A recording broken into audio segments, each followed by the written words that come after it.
When Julia Roberts smiles, the world smiles.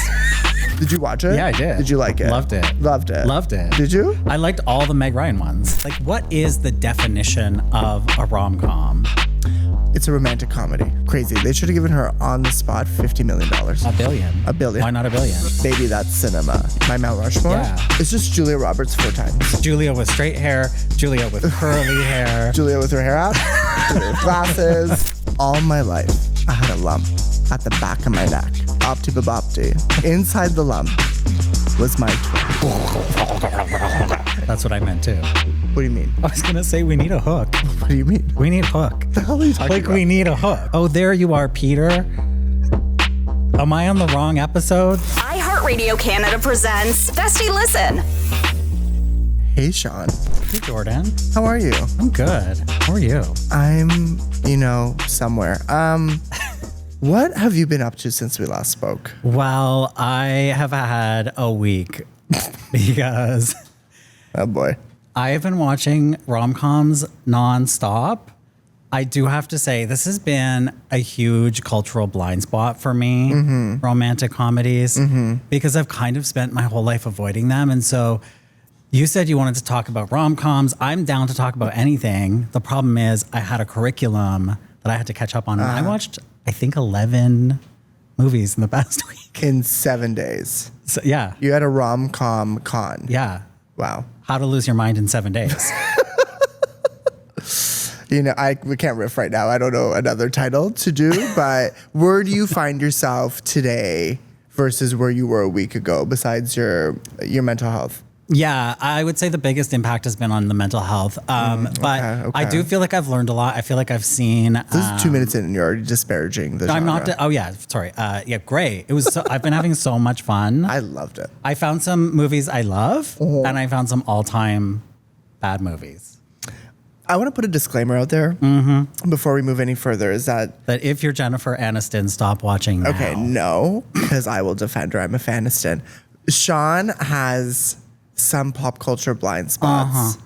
So like if you're in conversation with Sean, if I say, Sean, have you seen this movie? The response back usually is no. 99.9% of the time, no. And that's great for, where we are in time and space. It's perfect. So, I mean, that answers kind of my first question, which is what's your relationship to rom-coms from the 90s and 2000s? I mean, what is it now after you've watched that many? Well, this is the thing. Like growing up, I did watch rom-coms here and there. It was like very selective. The thing about me is I had no friends. And so here's the thing about Sean. The thing about me is I grew up with no friends, completely friendless. Oh. And so do you want to talk about that? No. Okay. Later, another episode. Perfect. But I did have these movie nights with my parents once a week, but they would pick the movie usually. Cry. So every now and then a rom-com would sneak in. And so something like Sweet Home Alabama, I was familiar with that one. Okay. And then my greatest love, like honestly, one of my all-time favorite movies is Notting Hill. Okay. And that was because I was introduced to it as a young person and watched it. I've probably seen Notting Hill 20 times. What is your relationship to rom-coms? Because you seem like an aficionado. I wouldn't say I'm an aficionado. I say I keep up with the movies. I stay at not AMC. We live in Canada. I stay at Cineplex. But I would say I have a good relationship with the genre. It is a complicated genre sometimes because when it's done well, it's great. And when it's done bad, it's abysmal. Which, to be fair, you could say about any genre. That's so true. It's really about anything in life. Yeah. That's a statement that can go anywhere. But I feel with rom-coms, also they get a bad rap and they are a little, there's a sexism rather, that I think gets thrown over them sometimes, a bit of like a chick flick. We don't use that term anymore, by the way. They're treated as lowbrow. Yes. And I don't think they are lowbrow. I think they are highbrow. And they also have highlighted tropes that I think go across many genres. And, there's a few movies that we'll talk about right now that are like not rom-coms, but they are in the bones and structure of a rom-com. Yeah, well, this is a question that I've been grappling with this past week watching all of these movies is, like, what is the definition of a rom-com? It's a romantic comedy. Yeah, but some of these movies that are classic rom-coms, Neither romantic nor comedic. not a lot of jokes. I'm not a lot laughing. of jokes. I'm not laughing.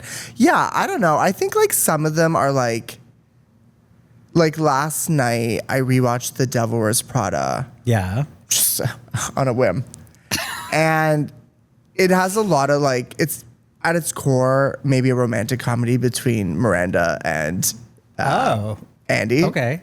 It's very complicated. Like, you know, they meet and then they have a back and forth that's a little weird. And then they finally get each other. No? Okay. I thought I was onto something last night. Okay, wait. So And I was sober watching it. The Devil Wears Prada is a romantic comedy. Redacted. I'm going backwards. What was your original question? Is that how do you define a romantic comedy? I would say like the typical ones. Like if you look at a You've Got Mail, Sleepless in Seattle, just put Meg Ryan in it. I think we're like looking at a romantic comedy.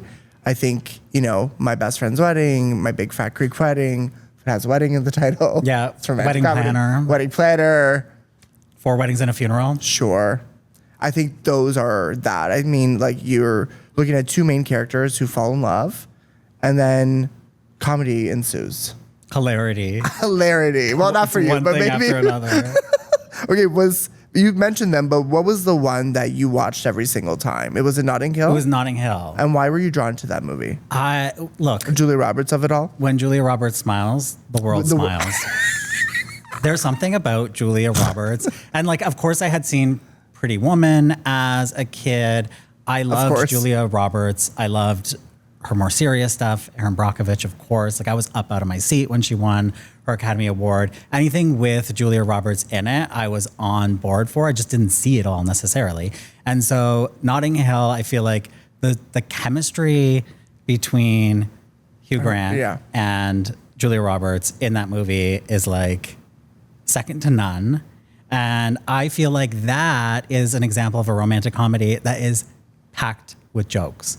Like it's joke after joke after joke. Yeah, it is very funny. I would say also if you look at something, I think not comparative in genre, but like Bridget Jones' Diary is very funny. So it's like both of those have a British sense of humor to both of them, obviously. But Bridget Jones is very funny. Yeah. And I don't look to it for its romance. I look to it more for its comedy. Yeah. Whereas I would say something like When Harry Met Sally, which I just watched for the first time. Do we want to go through the list of movies that I gave you? Or Would you like to know? save Would you that? like to know what I watched? Tell this me what week? you watched. Okay. This week I watched My Best Friend's Wedding. Pretty Woman. It was a rewatch. Sure. Sleepless in Seattle. You've Got Mail. The Breakup. We'll get to Recommended to me by you. Oof. How to Lose a Guy in 10 It's like Days. taking a bullet. Yeah. My Big Fat Greek Wedding. Sure. Crazy Rich Asians. Something's Gotta Give. And When Harry Met Sally. That's a lot of movies to watch. Yeah, like, listen, I watch a movie every few days, but you were on a kick. You were catching up for the last 10, 20 years. Yeah, I had a lot of time. Yeah. What was your favorite from that list? When Harry Met Sally. And this is why. So this is the thing is When Harry Met Sally feels like a really serious kind of movie. It's almost like throwing back to like an Annie Hall. It really reminded me of Annie Hall. And it's just a talky movie. Like there's really not jokes. The characters have quirks and, you know, the banter between them is funny, but I wouldn't say it's a comedy in the way that like How to Lose a Guy in 10 Days is a comedy. Well, I think what separates the two of them is time and space. You know, When Harry Met Sally is, I think, what is it? Late 80s? Yeah, I think so. And How to Lose a Guy is 2001. Yeah. So How to Lose a Guy is so of its time, and it's so early 2000s, so like popcorny, for a lack of a better word, which is not complimentary or derogative. It's just like it is what it is. Where When Harry Met Sally is really like the pinnacle of like the genre. It feels like When Harry Met Sally is kind of like the bridge to that's where you go from an Annie Hall, let's say, To How to Lose. to a How to Lose. Like it creates that 90s genre of romantic comedy, which will evolve. And then also what's interesting that you bring up about the time of How to Lose a Guy in 10 Days is it's post the teen movie, right? It's post American Pie. We're still in the midst of the teen movie because Mean Girls Yeah, but is it's post the creation of the teen movie. Yeah. Like the genesis of the teen movie. So you get a lot more of that kind of humor. Well, It's like that, the dog is pissing on the everything. Hilarious. I hate that movie. I think between like 97 to 2006, Yeah. 7, maybe, we were in a very like female forward time in cinema in terms of like those kind of movies. Like that genre was so big and heavy, and then it kind of dissipated, which we'll get to in a second. Yeah.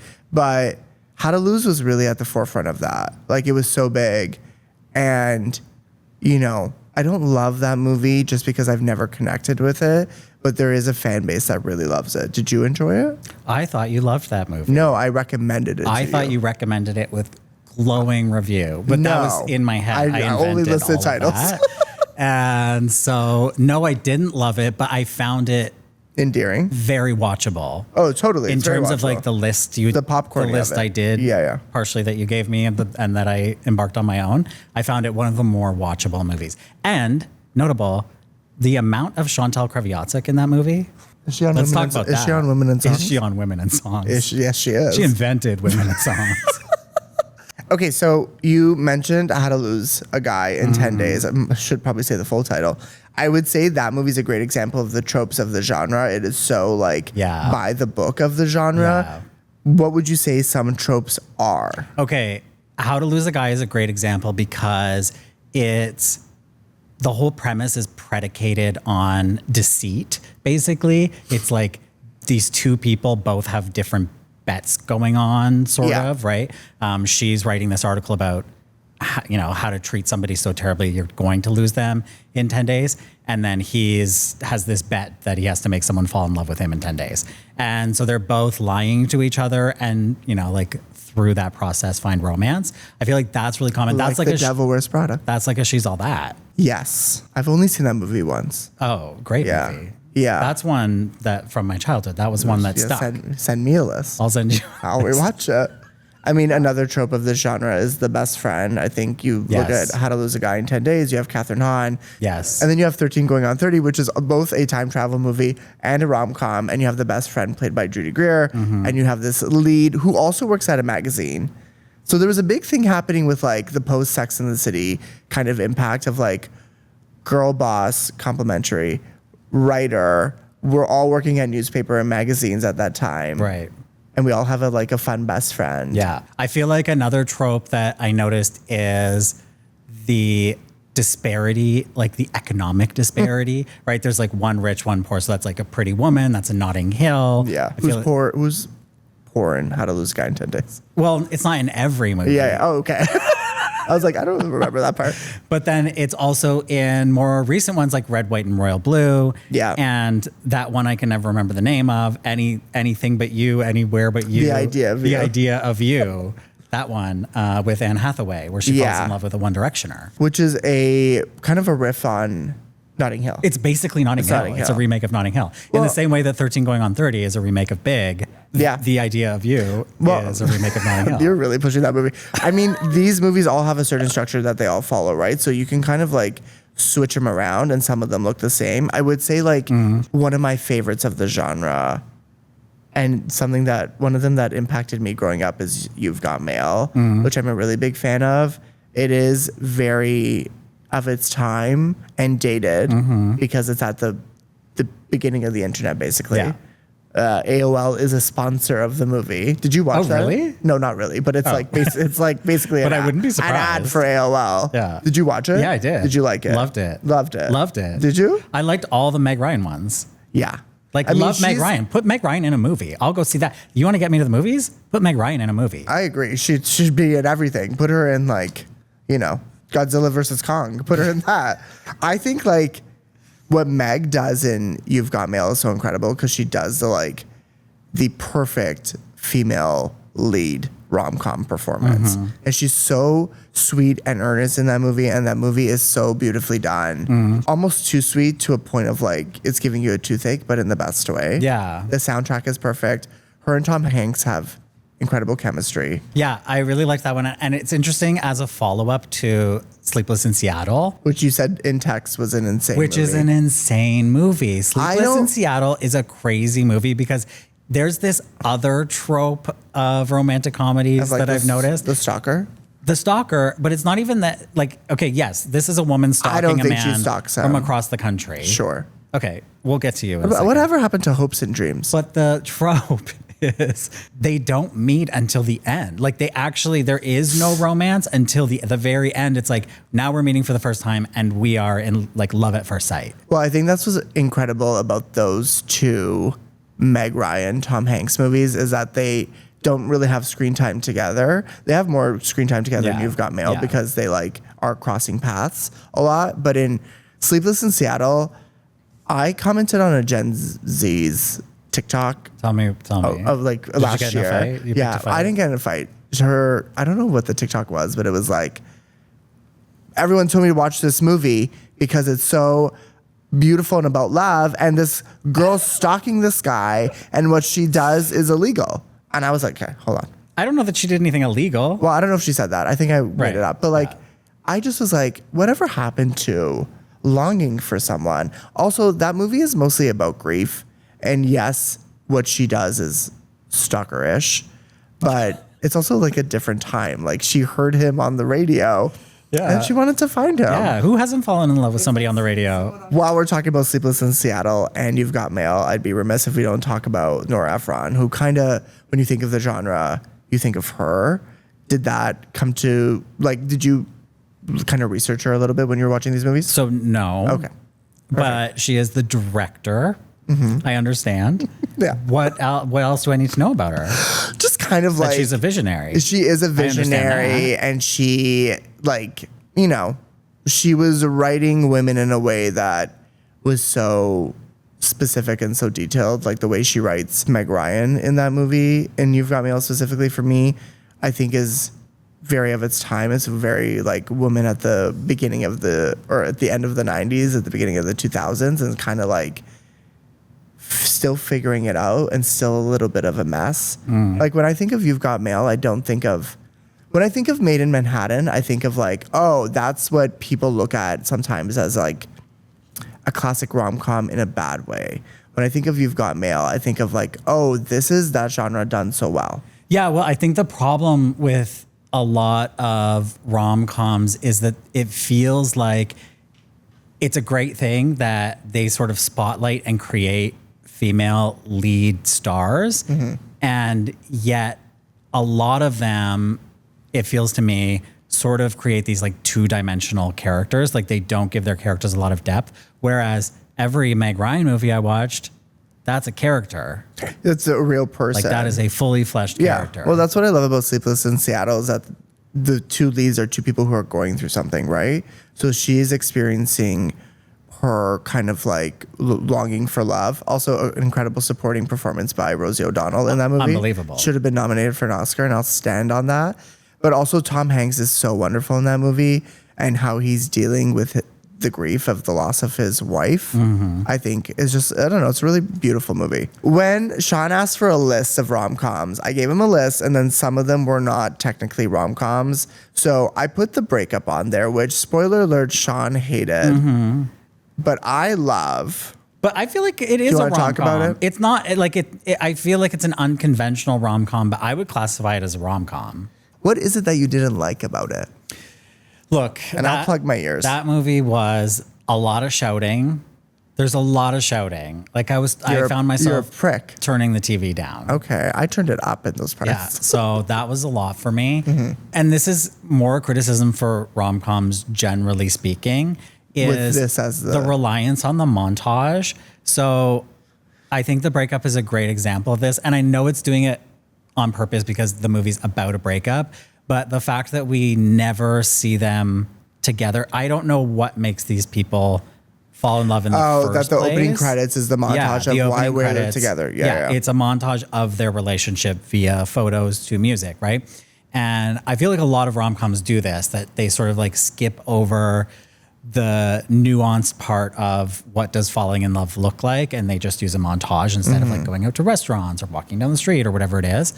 And The Breakup, I feel like, is the most egregious example of that because then I'm thrown into this, I don't know, poorly acted, poorly written argument after argument after argument film that's like, why am I here in the first place again? Like, why am I supposed to watching care? this couple fall apart? Yeah, I get that. I think if there's a criticism from me for that movie, is that what I like is that you're dropped in. So I'm dropped in into them hosting a dinner party, and he didn't get her enough lemons, and baby wanted 9 lemons or whatever the hell it is. She wanted 9 lemons. And then that kind of kicks it off, and I get it. What I like about that movie, as someone who was around for the Jennifer Aniston Brad Pitt breakup, was that it was kind of her using everything that she is good at in the best way in that movie. I think like that scene where he walks into her in the bedroom crying because she had started to come back around to give him another chance is a really great performance from her. Is it? Okay. I quit. It's okay we can agree to disagree. No, that's what we're here for. Oh, yeah. So speaking of like movies that are famously rom-coms, but maybe not really, I think Pretty Woman is a great example of that. It is a rom-com, but at the time especially was so unconventional given the very, for a lack of a better phrasing, like salacious plot of it. Yeah. You've seen Pretty Woman. Yes. Okay. I watched it this week, but it was a rewatch. I hadn't watched it before. How was your rewatch? I haven't seen it in a long time. Loved it. You really? Love it. I love Pretty Woman. You're a big Julia fan. What? I love Julia Roberts. Love. And for that to be her breakout role is iconic. I did do a little bit of research on this one. She was paid $300,000. Crazy. They should have given her on the spot $50 million. $1 billion. $1 billion. Why not $1 billion? Give her, back up the truck of cash and put it in front of her front door. No, I agree. I think like that movie's insane, but in the best way. And we're going to do a little treat for you today. You don't know the original ending of Pretty Woman. No, I'm hearing that there's a different ending, and I'm so curious. Yeah. Please. So the original ending of Pretty Woman was Richard Gere basically kicking her out of the car and throwing money on top of her and then driving off. Do you love that? That's it? Yeah. And we're not following up with her. No, because in the movie it's him coming up the fire escape. And so it's the knight in shining armor she always dreamed about. You know, I think that's just like a classic Hollywood tale of like, let's look at the draft again. I feel like if that was the ending that they used, it's no longer classified as a romantic comedy. No, it's classified as a movie I don't want to watch. It's classified as a horror movie. Horror movie. What a nightmare. That's horrible. Yeah. Well, you know, sorry not to put this on a sour note. Yeah. Does it change your view of the movie? No, not at all, because that's not the movie they made. It's so true. Famously. Imagine that was like on the DVD. Well, that's what I'm wondering. Is there like a deleted scene, an alternate ending, a director's cut? No, just Julia has it. She burned it. Yeah. When she got all the ready. As she should. I also want to talk about music in these movies because they're so central and some of these soundtracks are so iconic. Is there a particular moment in a rom-com, a musical moment that sticks out in your mind? Yeah, I think I talked about this on the last episode, but it's the use of the Cranberries in You've Got Mail. I think is really well done. I think the score for The Holiday, which is Hans Zimmer, I believe, is bananas, but I love that score. It's so good. Did you watch The Holiday? I've seen The Holiday. Yeah. Is there one for you? Yeah. Well, let's go back to Notting Hill because when Hugh Grant so they've broken up, I think, for the second time. Yeah. And they're showing the passage of time. So they love to use a montage for the passage of time or for falling in love, which are one and the same. Do you like sometimes. A montage? I'm getting no. Yes and no. Like sometimes, yes. This one I love, I think was done so well. And they're playing Ain't No Sunshine When She's Gone. And he's walking like through the streets of Notting Hill and the seasons are changing and we're like catching up with the side characters. Like his weird sister is getting broken up with and all this stuff. So I feel like they do a lot and the music really, really is there. I like the use of, I think it's All By Myself by Celine, but not Celine in Bridget Jones at the beginning. When she's sitting in the living room and she's singing it. Classic. Yeah, classic. Also, My Best Friend's Wedding just they break out into song in that movie. Oh my God, yeah. Wow, you woke me up. Because it's like, not a musical, but like there's like it's kind of a musical. The opening credits are like a music video, which I love. They have a great opening credits. Yeah. Then there's the sing along at the table, which like I would have like jumped if I was at that table. Julia Roberts has put through a lot in that movie. Is she ever? Yeah. Yeah. while she's trying to break up her best friend's wedding. Her gay best friend's wedding, right? No, who's gay? She has her gay best friend. She has her gay best and then friend. her straight best friend, and her straight best friend is getting married, and she's So like, true. hell no, and the gay best friend helps her Haven't to we all break been up there? the wedding, which yeah, And that's also from Cameron Diaz. yeah. Do you like her in that movie? Exactly.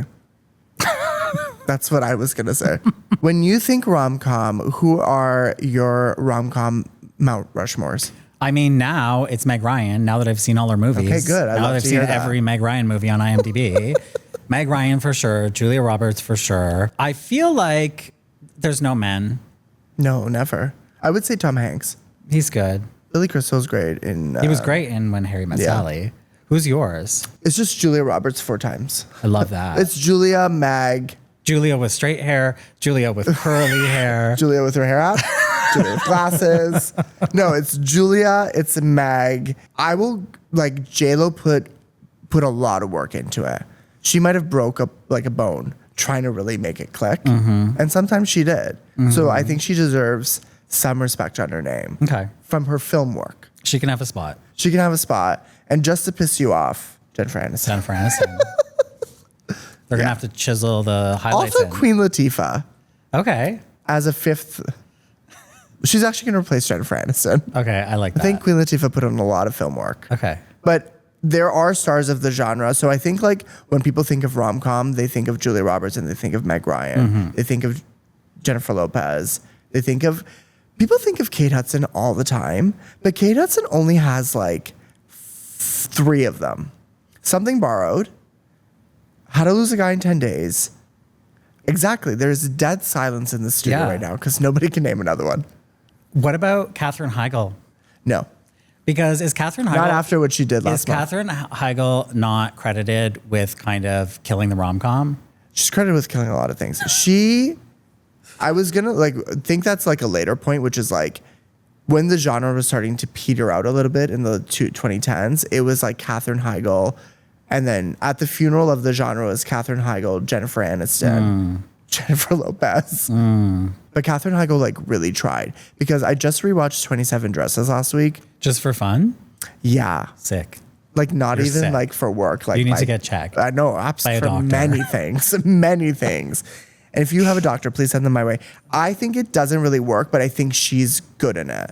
Okay. Like she could have had a career if she wasn't tough to work with. What about Sandra Bullock? Oh my God. I'm going to get, I can't believe I have ignored her this entire time. We have The Proposal, Uh-huh. While You Were Sleeping. Practical Magic is a rom-com, Yeah, I as it agree. is 7 other different genres. We have Miss Congeniality, which is an action rom-com, right? Is there a romance? Yeah, her and I feel like the romance is like a C plot in that movie. yeah, but this is I think like how the genre finds itself sometimes. But this is the thing. This is Like Miss Congeniality is just a comedy, but I think it has that subplot of like a rom-com as well. So I was reading about rom-coms, and one of the things that I saw somebody say was that if you removed the romance from the movie, do you still have a movie? And if you can, then it's not a romantic comedy. So true. Which isn't like a... What's your source? That's not Webster. Who said that? I don't remember. Okay. Somebody. Was it a tweet? It was somebody. Look, I consumed a lot of media this week, but somebody once said that for sure. You had the blinds closed And like yeah, it was newspapered scary. It the was windows. scary. And I feel like that's a really good definition to use where for miscongeniality, I It's feel like still you a can movie. remove the romance. Yeah. Well, same with Practical Magic. Like if you take that out, actually no, that because like the love is That's the the whole biggest. point. It's the whole point. The whole point. Yeah. But yeah, Sandra Bullock, I think, really put her back into that as well. And she's still making rom-coms that are still successful because she had that one, I think it was 2019 with Channing Tatum, The Lost.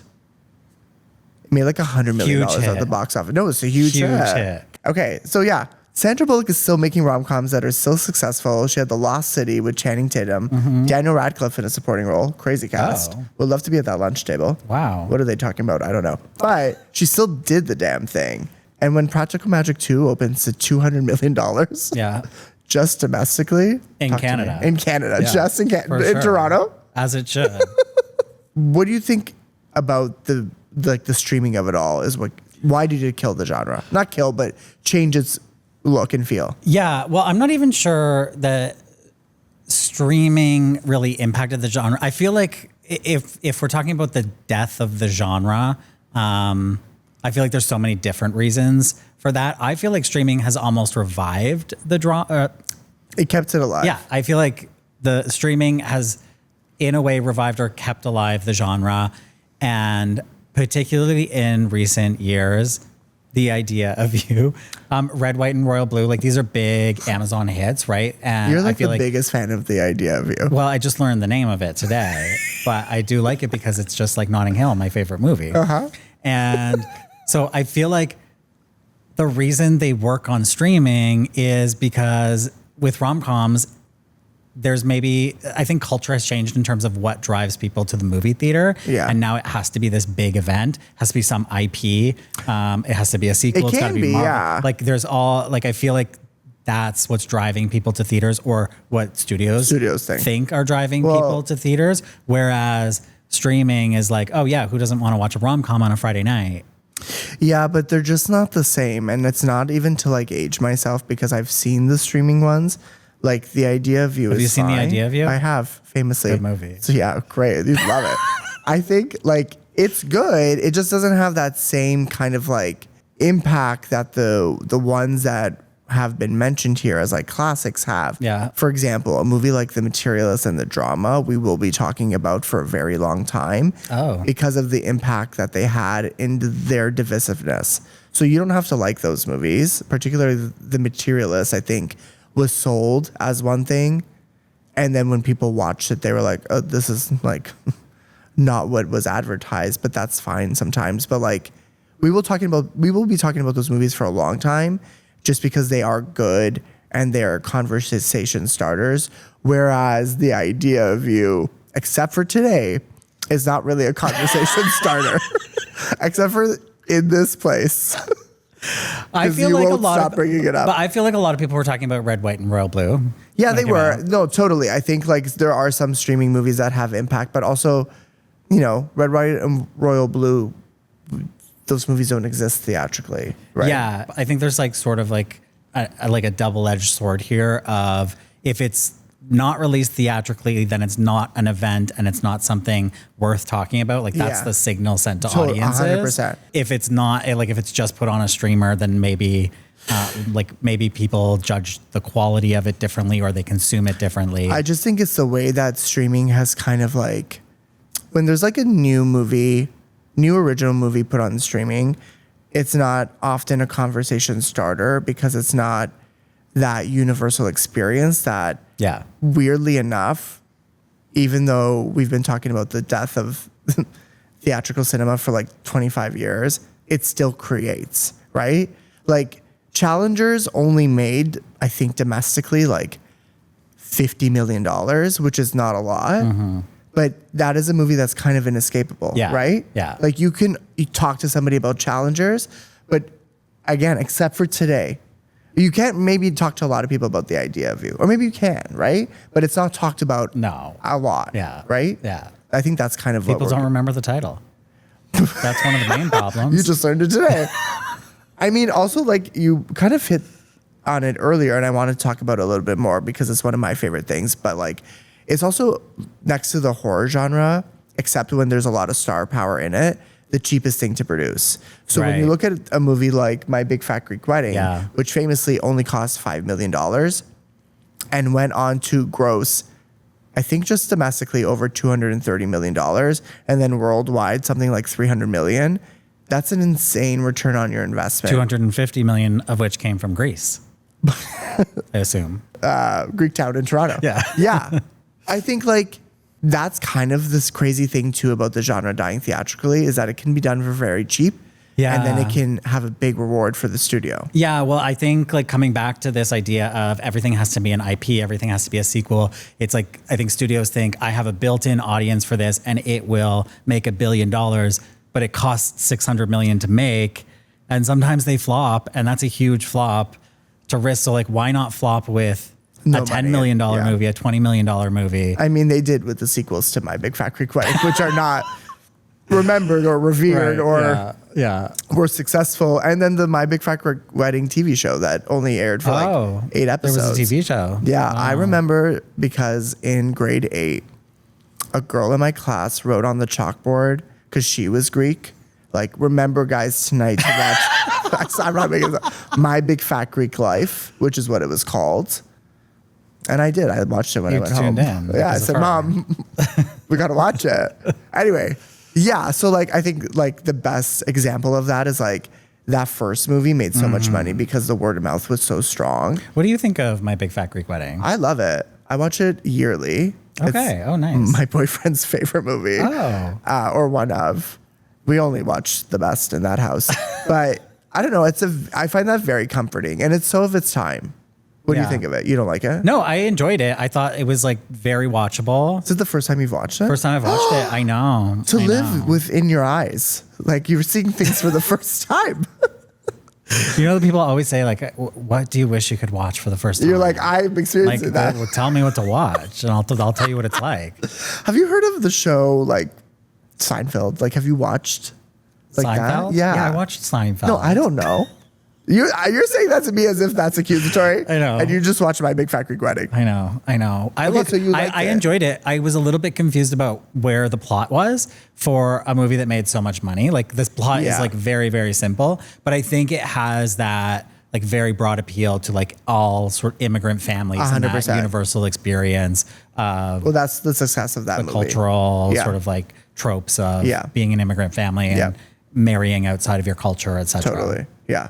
And it does that so well. So like, I'm not surprised. It does it so well. It made a star out of Nia Vardalos, who kind of couldn't replicate it later. Winnipeg's own. Oh my God, yeah. And we'll get to Connie and Carla at a later date, which is a big box office bomb. And you're looking at me with blank eyes. Do you know what I just said? Do you know that movie? No, I don't. Yeah, it's an insane movie. Our shelves are looking a little sparse. So you know what's missing from those shelves? Connie and Carla DVD. Connie and Carla. Is there a quote from My Big Fat Greek Wedding that sticks out to you? Like, is there an iconic moment from My Big Fat Greek Wedding that I didn't catch maybe? All my life, I had a lump at the back of my neck. So one day, I went to the doctor for an opti-babopti. And inside the lump was my twin. That's like a shorter version of that quote. Yeah. But I love that quote. I actually forgot about that. But did it come screaming back to you in that moment? Yes, it did. The second you said all my life. I actually think that movie's like really quotable. It works best. That movie actually works the best in its comedy because it's romance I don't care about at all. Fair. But its comedy I think works really, really well. Yeah. It's a very funny movie. But it's like, it's that, like Just Dance is a Canadian song. My Big Fat Greek Wedding is a Canadian movie. Yeah. And it's also a Canadian It is a Canadian movie. It is a Canadian movie. I think it's produced in America, but like I always thought it was a Canadian movie. Like that, the one thing I knew about it was Canadian movie. When you think My Big Fat Greek Wedding? I think Canada. Well, it was filmed in Greektown. Let's do a tour. Next episode. So if we were going to reinvigorate the rom-com, if we were going to create me and you right now, because we've got a lot of ideas. I got a lot of ideas and opinions. And so I feel like we could come up with, the movie that brings rom-coms back to theaters, makes just over what My Big Fat Greek Wedding made. We're going to set records. What's it about? The only idea I've ever had for a movie is a horror movie set to Abba Gold. So not Mamma Mia, but just like a horror movie I've never really expressed that out loud before, except for this moment. And maybe that's the horror movie. It's a rom-com? That's the rom-com. What does it look like? I don't know. I think like the gay romantic comedy is something that is still being explored, even though they're actively being made. And with the success of Heated Rivalry, I think we'll see that explode a bit more in like a year or 2 years from now. What that looks like from an idea perspective for myself, I have absolutely no idea. Like, is the grinder tap coming from inside the house? Like, I don't know. I think you're onto something earlier with A Sleepless in Seattle. On Grindr. Because this is the thing about, I think part of the reason that rom-coms don't work as well in the modern age is because of phones. Yeah. Well, let's talk about phones in movies. I don't think they work. I think we're still trying to figure out how to show texting. I think that Crazy Rich Asians did it really well. I think Young Adult, where they showed Charlize smashing her BlackBerry keyboard to pretend she was texting, was the only time it's ever worked. I noticed also the editor in How to Lose a Guy in 10 Days, she was glued to her Palm Pilot, but never used it. It was just always there. Oh, her magazine editor? Yeah. Yeah. It's very of its time. Yeah. Like nobody knew how to use a phone, but they had it. It's crazy. Okay, The Grinder romantic comedy. Because I feel like we've had Bros, we've had Fire Island, we've had Red, White, and Royal Blue. Yeah, it's not you, like the general, our lead character is responding to the guy who said, hey, for like the 7th time. Yeah, good one. And he's like, hey, Classic. how are you? Because there's nobody else awake at like 1 a.m. And then it just turns out to be me. You? Yeah. Okay, we're casting you, I guess. In cinemas 2028. Yeah, the person is maybe a blank profile, and you're like, I don't want to give a blank profile my time of day. But then he finds out it's actually his best friend who was I think we have something here. That's good because it's basically You've Got Mail, but for a modern audience. You've got bloop. Yeah. Whatever that sound is. Can we use that legally? No one steal my idea. Yeah, that's a really good idea. Or the Mamma Mia horror movie. The Mamma Mia horror movie. Yeah, have a gold horror movie. Ava Gold. Yeah. Do you have an idea for a gay rom-com? No, I don't. No. Okay. No, I don't. Perfect. Scruff, but it's just like bear attack. It's the same movie, but on Scruff. You've got Woof. Okay, so we do have some gay rom-coms. We have Red, White, and Royal Blue, Yeah. which I actually enjoyed. I gave it 5 stars on Letterboxd and a heart. Did you review it? Did you write a review? Yeah, my review Let's hear it. is Uma Thurman's delivery of "We're gonna need some pizza," followed by her saying "Truvada." Maybe that's cinema. Yeah, that was cinema. Because that was like, that part really stuck with me. That paired so many different things. Like the way that it suddenly became Veep was so great. And I was like, I didn't know I needed sort of like a royal love story tied in with Veep. Like it's so, It gave you everything I thought it you didn't did know it so needed. well. I thought they did everything so well. And it's going to be like a franchise, right? They're doing multiples. Yeah, red, white, blue, And pink. something borrowed. Yeah, whatever that's going to look like. Exciting. I think gay people, queer people deserve the same bad, good movies that straight people get. Yeah. Yeah. Where's My Maid in Manhattan? We're starting to get them. Yeah. Gay in Manhattan.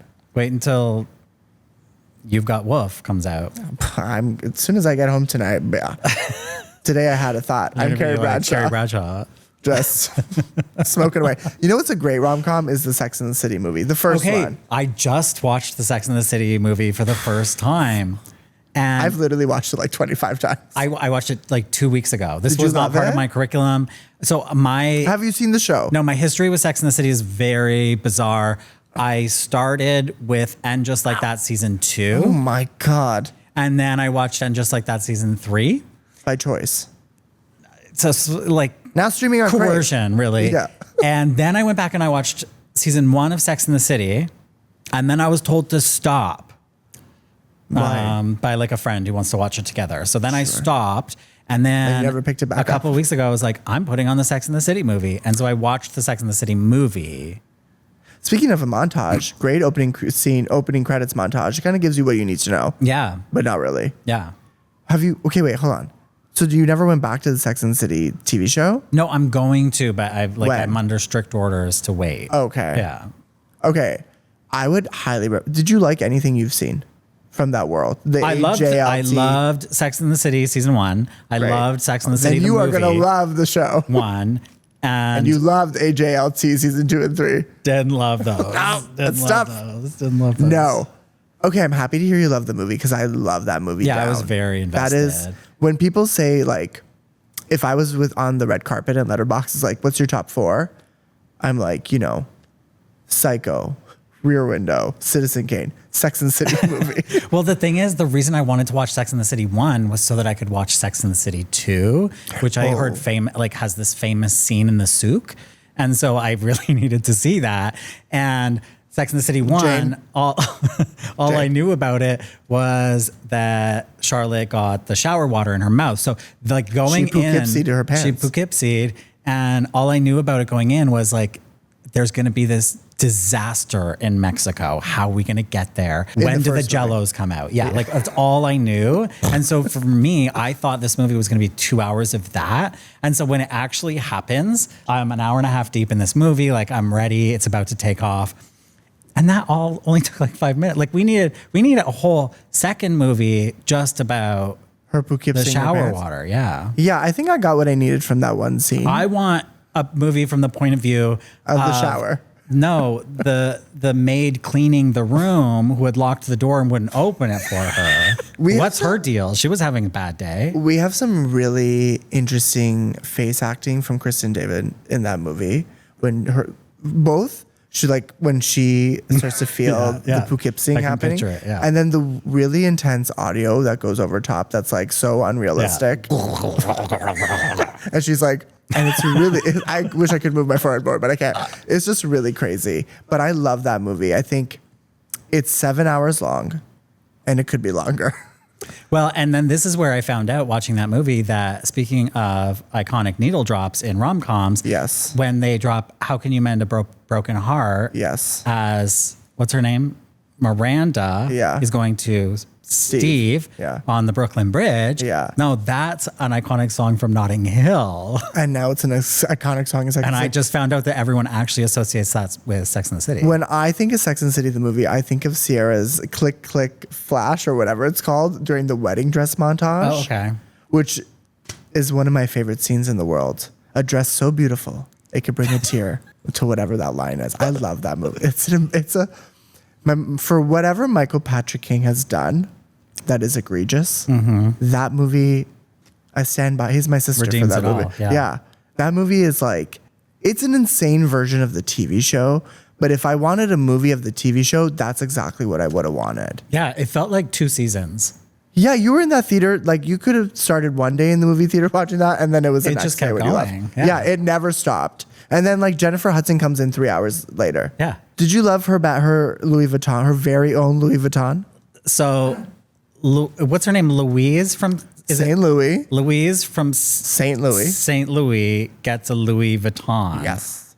Nobody's doing it like they are in that movie. doesn't. This is the thing is I love Sex and the City's commitment to naming a character just so a pun will pay off later. Just so Carrie can like down make the her line. pun. Yeah. Finally, she does get her Louis Vuitton bag. Yeah. Carrie picks an interesting one. She doesn't pick the one that Carrie hated her. She doesn't pick the one that she had would a have picked fake for of. herself. No.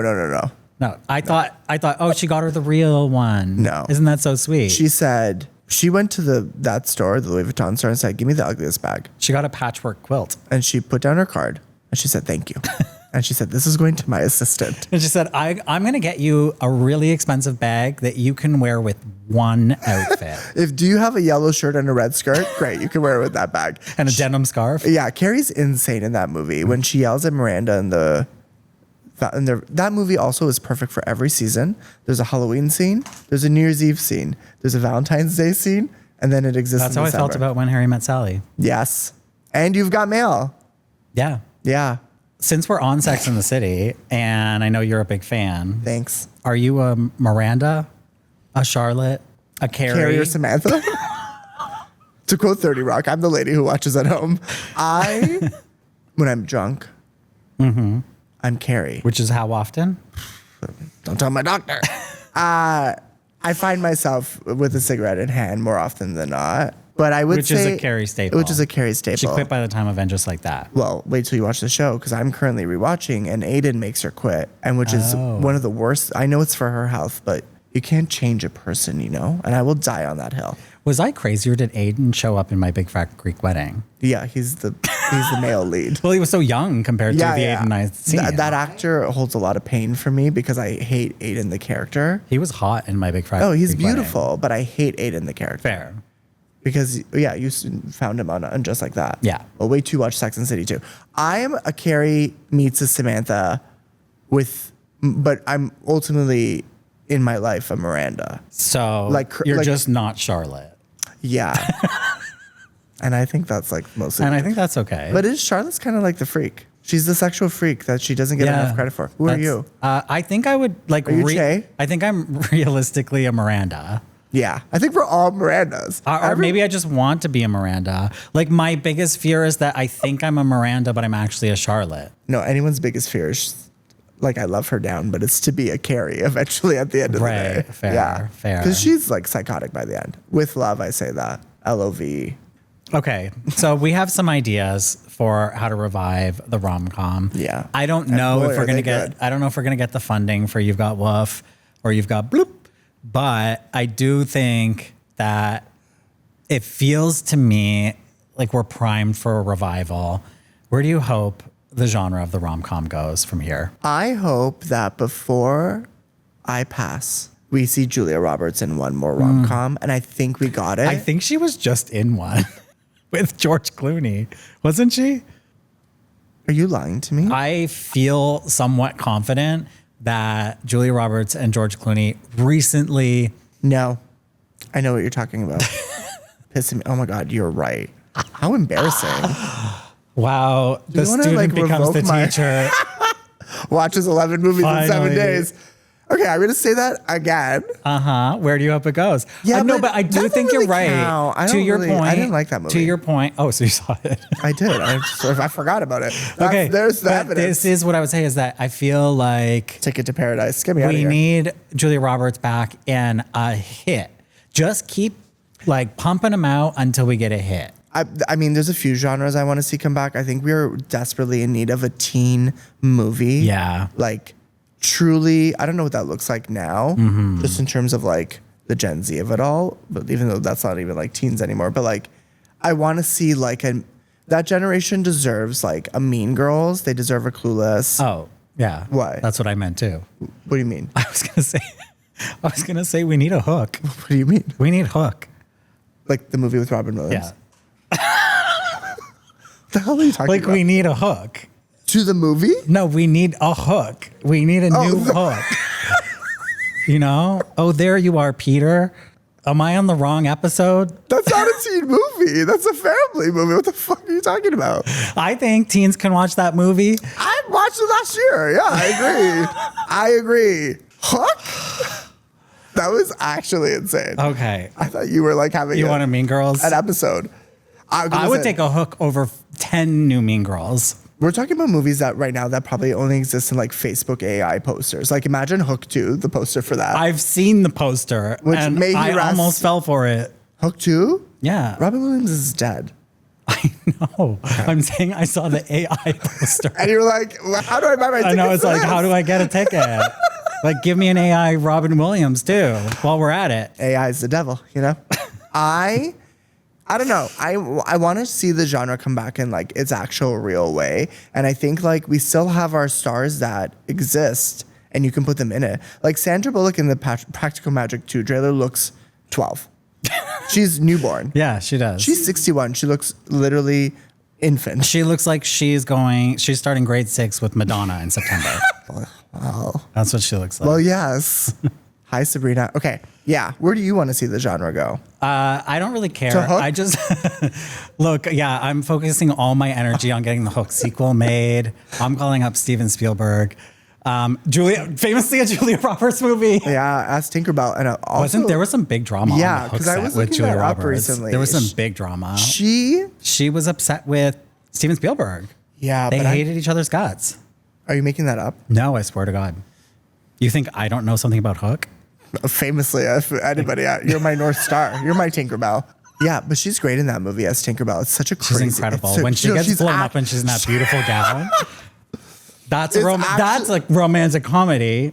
Yeah, it's not, but like it is. We need live action family movie. Like this is now just like I what we know. need. Yeah. The family movie has gone the way of like 3D slop, like the new Jumanji movies, which like are not canon to me. Yeah. Those They don't can put those exist. out without Robin Williams. I think we can get a new Hook. Yeah, we'll put Jack Black as Peter Pan.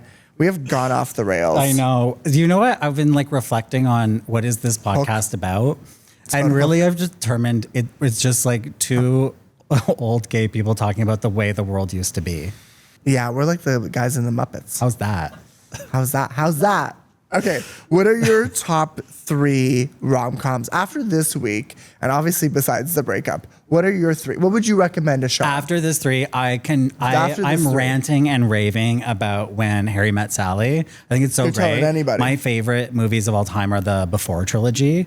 Oh, beautiful. Yeah, Before sunrise, before sunset, whatever. Before this podcast. Before midnight, before this podcast, after this podcast.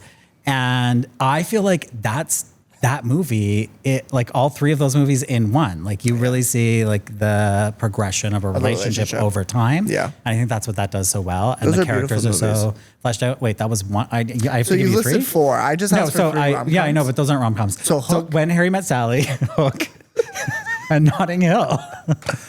Perfect. That's actually kind of my list too. Mine would be Hook. Jumanji, My Best Friend's Wedding. Uh-huh. Ooh. Oh, You've Got Mail. Like that's actually like You've Got Mail, My Best Friend's Wedding. Uh-huh. I have a really hard time with it now. Okay, Last Holiday with Queen Latifah. That's not the movie I have a hard time with. I love that movie, but I don't know if it's a rom-com. The Holiday does drive me a little bit insane now. Yeah, to watch, I right? agree. I totally agree. I It watched it for the drives me first insane. time this past Christmas for the first time in years. And I was like, what is this movie? Like, what is this about? Why am I even like watching the Kate Winslet part, except she's the one I want to watch? It's like, I just need to swap those characters because I want to watch swap with them. Kate Winslet in England. Like, Oh, you want to see her action that without the swap. yeah, well, no, I want the actresses to swap roles. So that they would have never swapped houses. Oh, No, you want her I to be want the the LA character? actresses, yeah. Oh, okay. Yeah, I love Cameron Diaz down. Love. Okay. What she does in that movie, acting wise, it's never been seen before. It's crazy. When she tries to cry at the computer is like such an insane scene. It is good. But I like when do- she's shopping at the grocery store. Yeah, she's like fake Yeah. point. I want her job, which is just movie trailer editor, but for every movie. Do you know that was actually my dream job in high school? Yeah, like when they absolutely. said when we were doing careers and they were like, "What do you want to Movie do?" I was trailer like, editor. and it wasn't even because of that. I just like we were actually the same person. I thought, how do I become one of those? I don't want to edit the full thing. No, just the a trailer. little bit of it. You want to come into the studio, look at the trailer after it's been edited for 24 hours, be like, no, Yes. we need Scorsese red, darker, deeper red, Yeah. for that fake Lindsay Lohan James Franco Yeah, movie that's in that exactly. movie. I would kill at that job. There's your movie. Did you list your 3? No, I have not stopped talking. I think it's You've Got Mail, My Best Friend's Wedding, which I just keep saying those 2. Yeah. I would no, because then I started to list my 3rd one, and I said, you know what movie I hate? The Holiday. What is one I'm missing? Oh, Sex and the City, the movie. I think that's a great perfect. rom-com. I love that. Yeah, love. Okay. Is there anyone we should apologize If you had to? if you had to guess which movie that I watched this week that made me cry, which one would you guess? Because there Breakup. was only one. Crazy Rich Asians. Yes. Yeah. How'd The you wedding- know? The wedding scene? Yes. Yeah. Because you're just like any other girl. Okay. That wedding scene is beautiful, though. Yeah. And I love that John Chu said, Yeah. you guys liked it in that one? We're going to do it for Wicked 2. You're going to see it again. Well, And it was good. And also speaking that of part. music moments and montages, what was great was the Material Girl cover while she's like getting her outfits together. In Crazy Rich Asians. Yeah. So here's the thing. I've only seen that movie once, and it was theatrically, but it has this reputation of being like the movie to watch on an airplane. Oh, I could see that. Yeah, I just have never gotten around to that because I'm watching Hook, you know.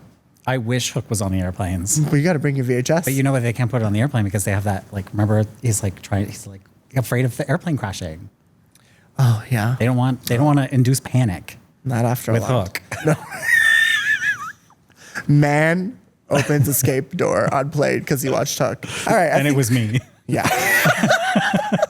I think we've done what we could today to disparage a genre, but to uplift Hook. Yes, truly.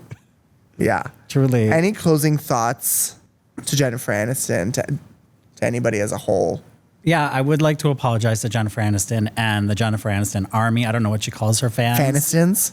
The Fanistons, right? I would like to apologize to them if I've offended look at me anybody when in you any say way. But look, I had a great time. I feel like there's still some romantic comedies that I haven't seen that I'm going to watch. I'm not swearing the genre off. That's good. You just got started with 11 movies. There's more places to go. Yeah. Okay, great. Well, Sean, this has been great. It's been a pleasure as always. This was our romantic comedy. Yeah, in a way. This is our meet cute. Just like Devil Wears Prada. Yeah. Circling it back. Okay, bye. That hook thing was actually crazy. I didn't know what you were saying. It needs a hook. I was like, yo, what are you saying? You walked that way, walked that way. What do you want? Oh my God. Oh yeah.